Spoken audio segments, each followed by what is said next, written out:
Oi, meu nome é Márcia Jamile, eu sou arqueóloga e escritora e agora eu estou visitando o Museu de Arqueologia e Etnologia da Bahia e esses aqui são os meus companheiros. Ei.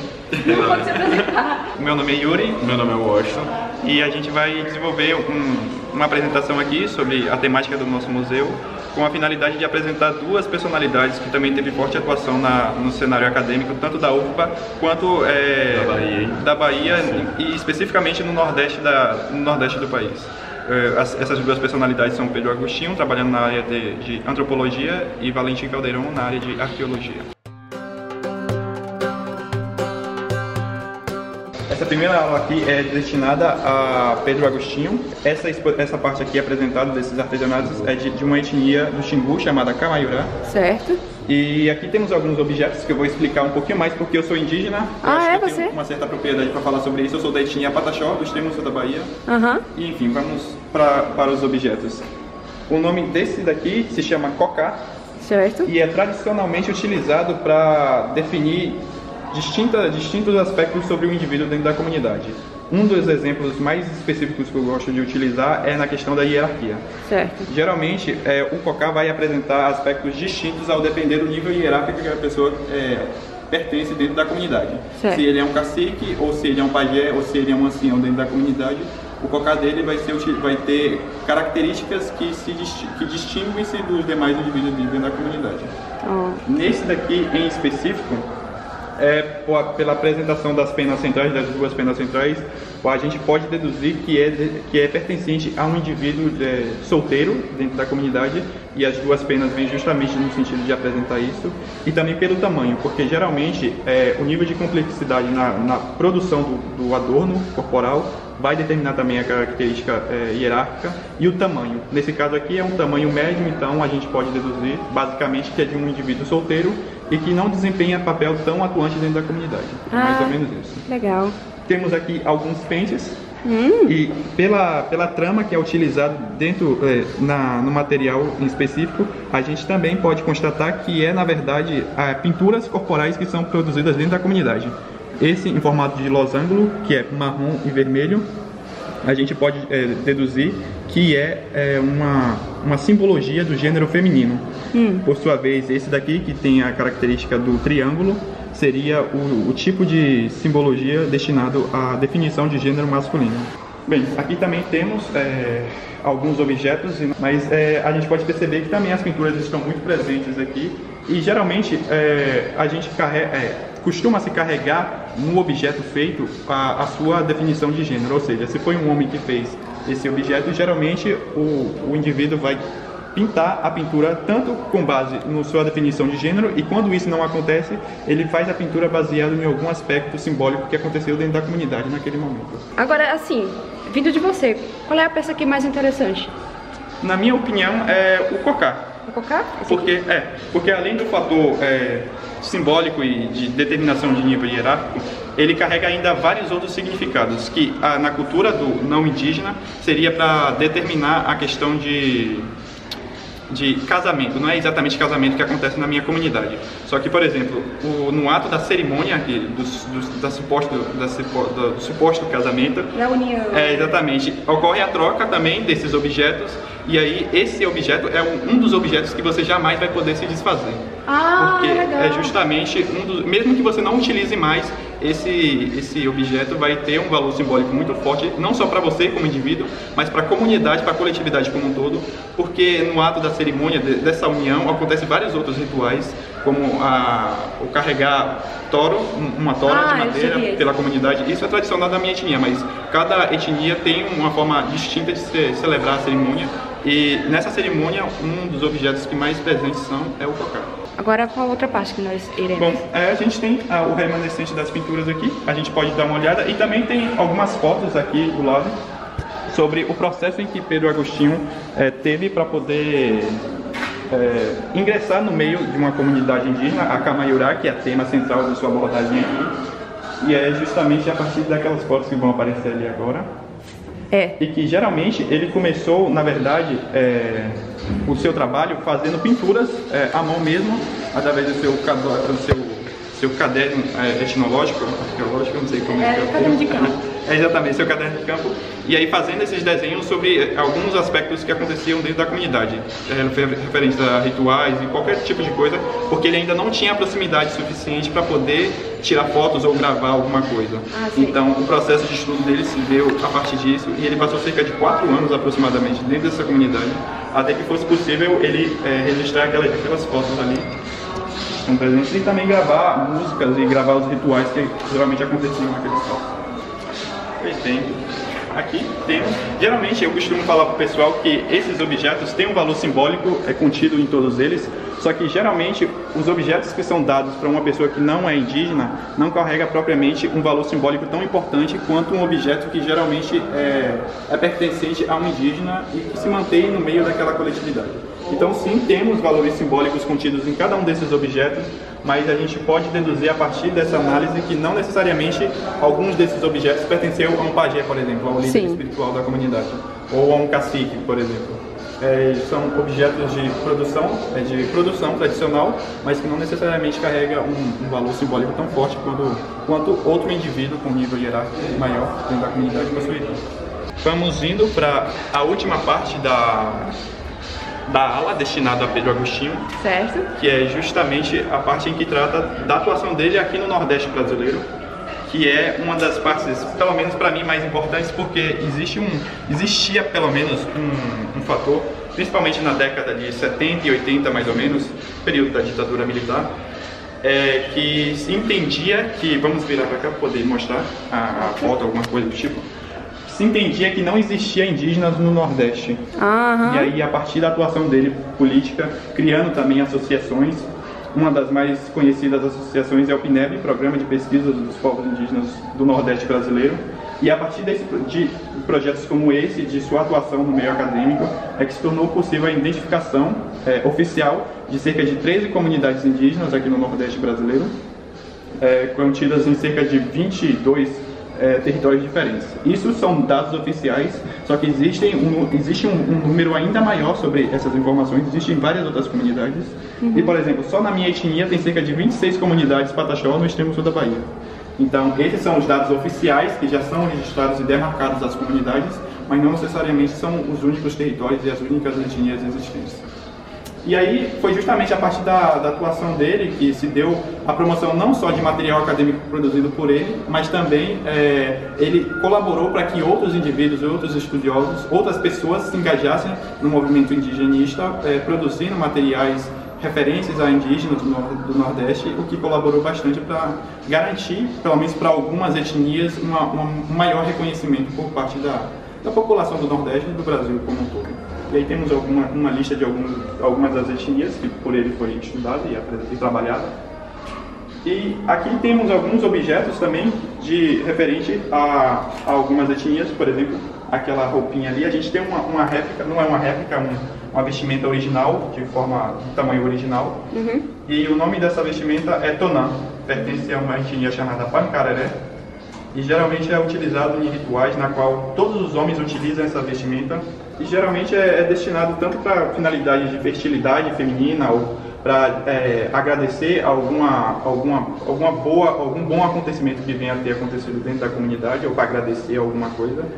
E, enfim, aqui temos um cachimbo, eu não me lembro exatamente da etnia. Você lembra? E temos aqui essas tigelas que eram utilizadas, na verdade, num ritual chamado Jurema, ritual da Jurema.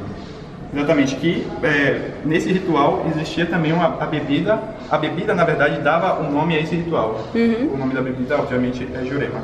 E aí, no momento de celebrar o ritual e tudo mais, o consumo dessa bebida era feito a partir desses objetos. Certo.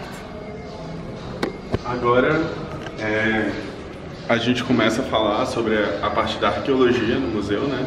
Então, aqui primeiro a gente vai entrar na sala do Valente Caldeirão, que graças a ele esse museu também foi encontrado graças aos estudos arqueológicos.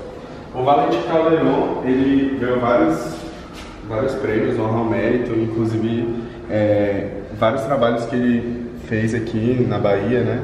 Estão colocados aqui, expostos, e lá na frente também a gente vai ver, no caso do Sambaqui. E aqui tem a trajetória, a linha dele, né? Que ele nasceu em 1920 na Espanha, aí ele vem para o Brasil, né, em 1949, e ele publicou o trabalho dele sobre o Sambaqui da Pedra Oca, que é um trabalho muito importante, e em 1964, nesse mesmo período ele se naturaliza brasileiro, e em 1970 ele planta o curso de museologia na UFBA, né?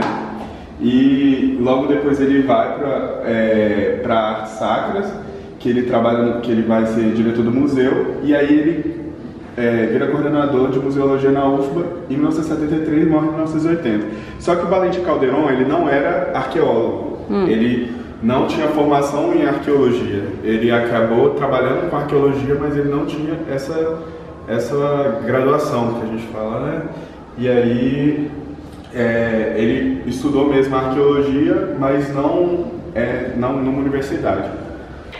Nessa parte que o povo vai começar a comentar, você viu fantasma? Só porque entrei aqui. Mas agora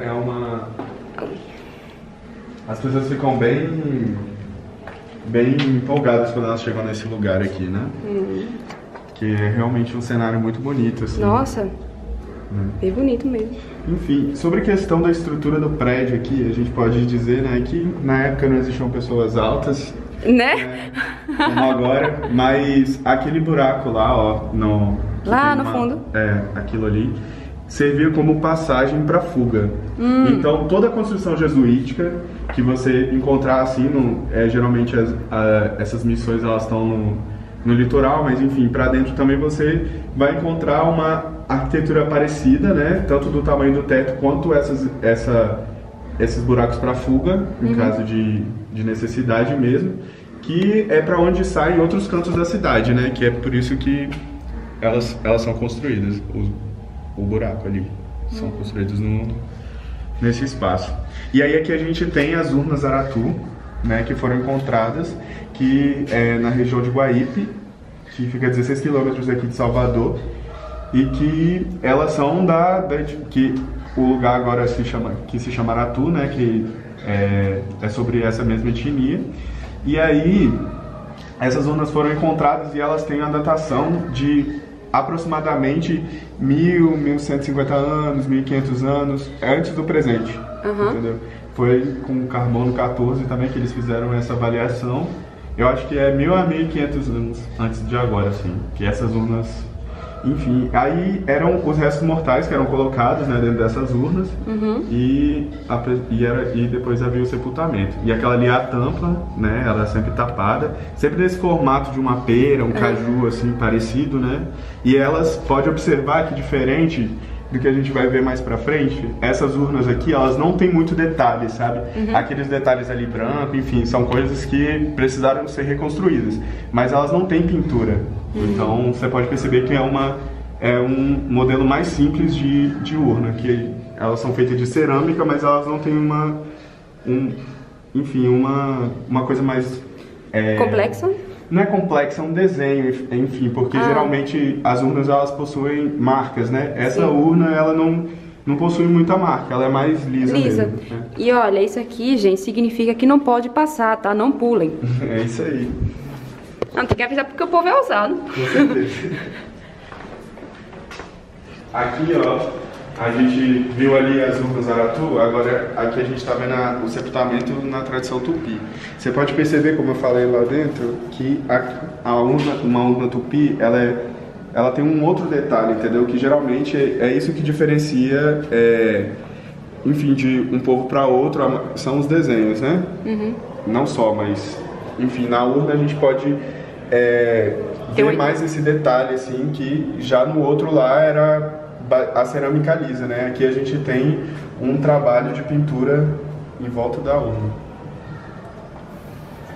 Chegando por fim nessa última parte, é uma das partes que trata sobre o nível tecnológico que os povos de tradição tupi possuíam com relação ao domínio dessa técnica sobre a pedra.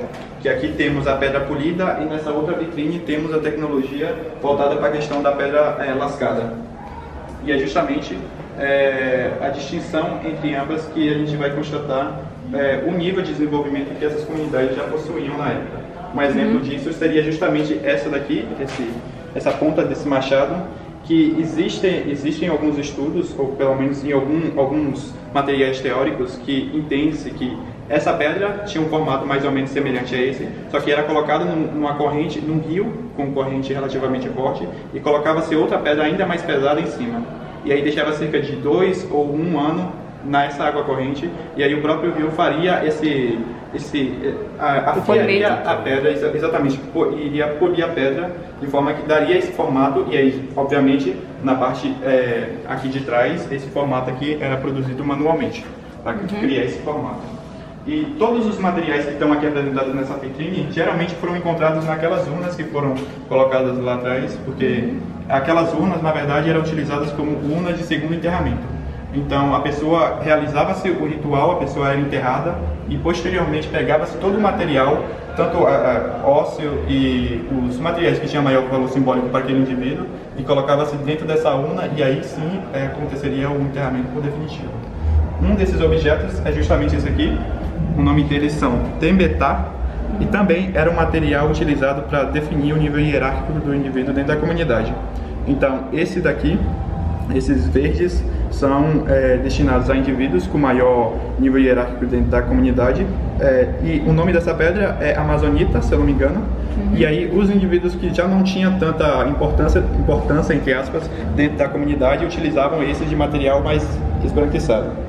Esse daqui é chamado, aqui no museu não é exatamente o nome específico desse material, mas é chamado de carimbo etnológico. E uma das suposições, que infelizmente nesse caso a gente está trabalhando com suposições sobre essa peça específica, seria que esse seria um dos carimbos que as etnias utilizavam para se comunicar com outra etnia que geralmente tem uma certa proximidade política, talvez, com essa em específico. Então, ou seja, carimbava ou em algum documento, talvez não fosse o caso, mas no próprio corpo do indivíduo. Sim. E aí, para poder dar legitimidade à outra comunidade de entender que aquela mensagem que está sendo transmitida, de fato, era verdadeira. E, geralmente, isso acontecia muito em impérios europeus, por exemplo, quando o rei carimbava algum documento com algum selo específico do próprio império. Inclusive aquele selo ali tá ali um dos logos do nosso museu. Enfim, é mais ou menos isso. As cerâmicas também foram encontradas junto aos restos mortais, e ali temos um colar de osso de macaco. Uou! Também foi pertencente a algum indivíduo. A gente só não sabe definir exatamente qual era o nível hierárquico desse indivíduo para poder possuir um material desse tipo. Mas enfim, todos os cachimbos, e ali também um dos pilões que a gente também tem aqui, mas ali já é com uma técnica um pouco mais distinta do apresentado. Que é aquele lá, né? Agora a gente vai ver uma parte do museu, né, que fica para exposição, Certo. que é esse lugar aqui dentro da construção jesuítica, que a gente não sabe muito bem o que é, né? Existem suposições do que seria. Que ali poderia ser o escoamento de água, né? E aqui a gente tem uma valeta. Então aquele espaço ali provavelmente seria para escoar água. Toda essa parte da construção é a parte original, é uma das partes mais originais do prédio, com exceção das paredes brancas. E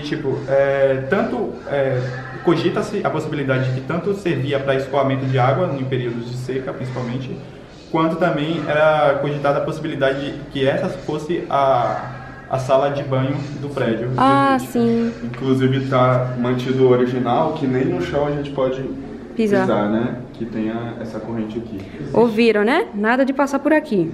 Existia a concepção também de que essa construção foi motivada justamente pelo fato de que, concentrando a quantidade de água em determinado lugar da cidade, o domínio jesuítico com relação à população seria maior, porque a população em certo período, naquele momento histórico, necessitaria de vir buscar água, e em troca dessa busca de água, os jesuítas teriam a oportunidade de como é que diz, controlar a circulação da população na cidade e fazer com que elas seguissem as sugestões dos próprios jesuítas.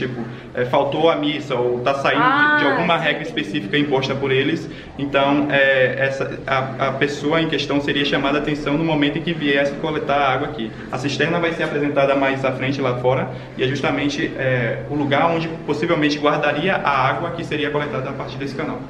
Estamos indo agora para a cisterna, que a gente estava falando até mais cedo, sobre a questão de guardar água Sim, a cisterna. interior ao prédio, e é justamente uma estratégia, na verdade, dos construtores desse recinto, de justamente criar cisterna dentro da própria estrutura do prédio, porque assim garantiria maior... A exclusividade. Exatamente. E maior controle também dos recursos hídricos que aqui era guardados. Lá fora, quando a gente for lá fora, a gente vai poder ver. Tá bem ali, ó. Ai, meu braço. Já tô veinha pra isso. Aí está. Já caiu alguém aqui? É isso aí. Aqui tá a cisterna, né? Aí a gente sabe por informações que todo esse museu aqui era aterrado, né?